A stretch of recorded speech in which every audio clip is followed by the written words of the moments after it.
మహాతల్లి కడుపును పుట్టారంటే వాళ్ళు మహానుభావులై ఉంటారు. వీడికి రంగరంగ వైభవంగా నేను మళ్ళీ పెళ్లి జరిపిస్తాను రా.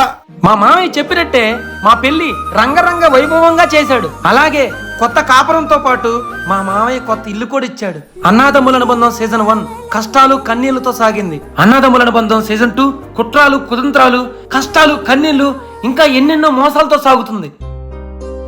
అయ్యా ఏంటమ్మా? తిరుపతి రావాడు మామ చాలా మంచోడు, మంచి పిల్లనిచ్చాడు, కొత్త ఇల్లు కూడా ఇచ్చాడు. అవునమ్మా, ఇల్లు చాలా బాగుంది. తమ్ముడు అదృష్టవంతుడు. నీకంటే ముందు తమ్ముడికి పెళ్లి చేశానని నీకేమన్నా బాధగా ఉందయ్యా? అచ్చా, అలా ఏం లేదమ్మా. తమ్ముడికి వాడు ఇష్టపడ్డ అమ్మాయితోనే పెళ్లి జరిగిందన్న ఆనందమే ఉంది. అయినా నేనెందుకు బాధపడతాను? నాకు కూడా తొందరలో మావయ్య కూతురుతో పెళ్లి జరగబోతుందిగా. నిజమేనయ్యా, వాడు పెళ్లి పనిలో పడి నీ గురించే నేను మర్చిపోయా. ఇప్పుడే నా తమ్ముడికి ఫోన్ చేసి నీ పెళ్లి పనులు ఎంతవరకు వచ్చినాయో అడుగుతా. వాళ్ళుంటే ఏమవుతుంది?